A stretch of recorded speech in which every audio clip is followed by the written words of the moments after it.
Signal PAN kepada publik itu sebenarnya begini Mas ya, kabinet ini sekarang bukan sesuatu yang istimewa, setidaknya bagi PAN dan pimpinan PAN.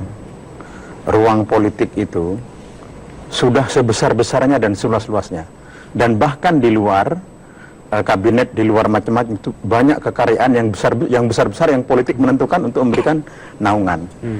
Nah sehingga keindahan berpolitik dan kemudian berdampingan dengan PDIP yang cukup panjang ada sebagai oposisi sekarang di pemerintahan, itu juga penting untuk seefektif mungkin sebagai pemenang pemilu itu menggiring bangsa ini menjadi lebih maju.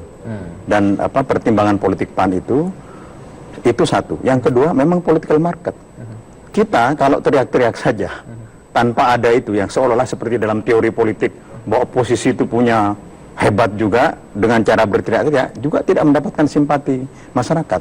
Berteriak itu kalau ada solusi itu pun tidak harus berteriak. Tapi kalau tadi kira-kira bukan istimewa tapi sinyalnya sekarang sudah kuat, kemudian komitmen yang ingin ditunjukkan oleh PAN seperti apa? Ya yang kuat itu kan yang menguat-nguatkan kan media. Sebenarnya teman-teman biasa-biasa saja.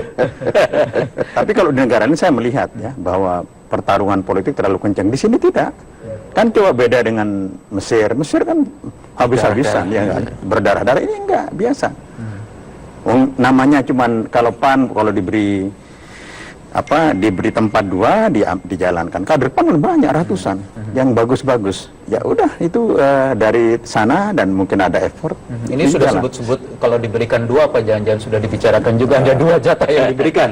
Ya kita tidak tahu. Kan tadi sudah saya sebutkan di antara pimpinan PAN itu memberikan trust kepercayaan kepada Ketua Umum untuk bicara komunikasi dengan Presiden. Karena Presidenlah yang mempunyai otoritas untuk menentukan itu sebaik-baiknya sehingga itu tidak menjadi kegaduhan yang terlalu berlebihan. Sebab kalau menteri itu dinilai terlalu berlebihan, itu juga susah.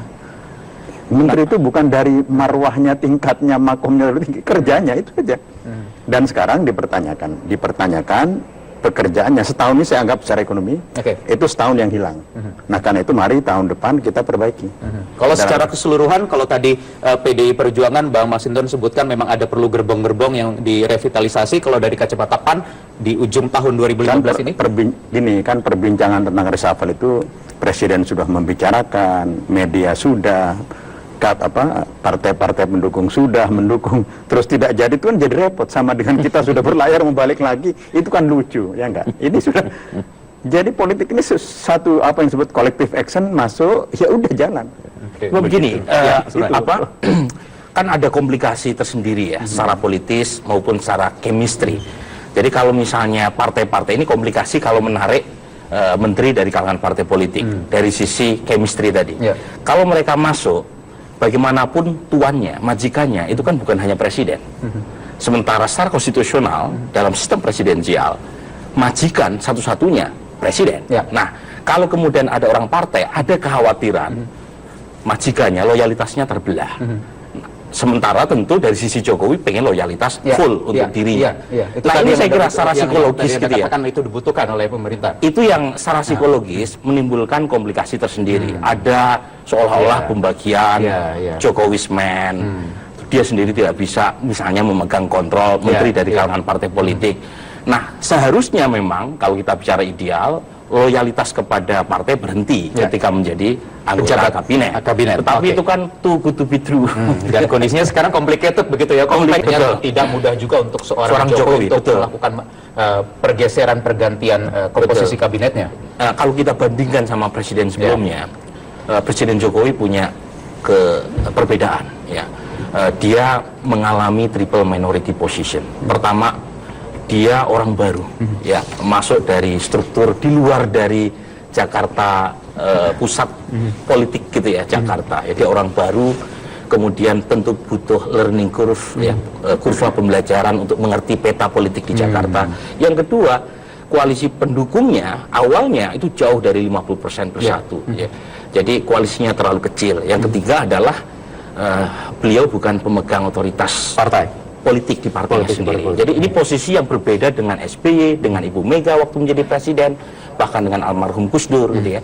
Jadi suatu hal yang tentu harus dimaklumi kalau setahun pertama memang penuh dengan semacam dinamika ya antara. Kenapa Anda bilang setahun pertama? Bagaimana dengan 4 tahun berikutnya? Nah, setahun pertama penting karena pada akhirnya masyarakat yang awalnya ekspektasi tinggi terhadap Jokowi terpaksa harus menyeimbangkan antara ekspektasi dengan realitas tadi. Kita tahu misalnya tingkat approval rating Jokowi meskipun sempat turun tajam, rebound sedikit di bulan Oktober, tapi dibandingkan dengan presiden-presiden sebelumnya, itu tingkat kepuasannya itu sangat ya modest gitu ya, sekitar 50-an%. Dan setahun pertama penting juga untuk memberikan sinyal ke depan gitu ya. Dan saya kira pada awalnya dengan hanya 37%, kemudian menambah armada ya dengan menarik PAN sekarang 46%. Saya kira hal yang perlu dilakukan dalam waktu singkat adalah mengunci di angka sekitar 55% dukungan di parlemen.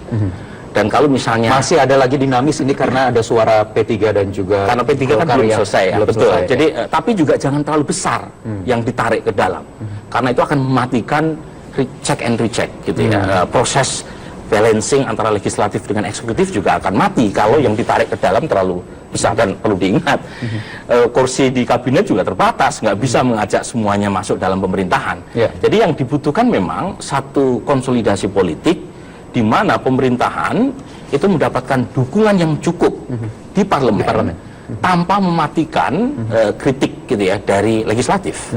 Nah, tentu dalam proses checks and balancing tadi itu antara Presiden Jokowi, relasi dengan partai pendukungnya, plus oposisi itu tercipta semacam sinergi yang konstruktif. Baik. Jadi Mas Burhan, kalau sini sekarang kita katakan 1 tahun 2 bulan, 1 tahun lah terlewati, kemudian next apa kemudian yang harus dilakukan oleh seorang Joko Widodo dalam membina relasinya, baik di dalam kan agenda beliau jelas ya soal ekonomi ya, ekonomi kemudian infrastruktur gitu ya. Agenda dan reformasi ekonomi yang beliau canangkan kan tidak akan bisa mulus kalau dukungan di parlemen rendah gitu ya. Jadi yang dibutuhkan minimal winning coalition. Winning coalition. Ya, dan sepertinya 3-4 bulan terakhir terjadi semacam itu ya.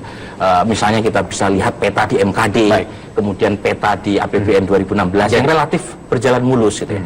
Nah, kalau misalnya agenda ini bisa berjalan mulus sampai tahun depan hingga 2019, saya kira reformasi ekonomi yang beliau dengung-dengungkan bisa berjalan lancar. Dan harus dijaga tentu dengan armada-armada yang sudah ada dengan Partai Amanat Nasional.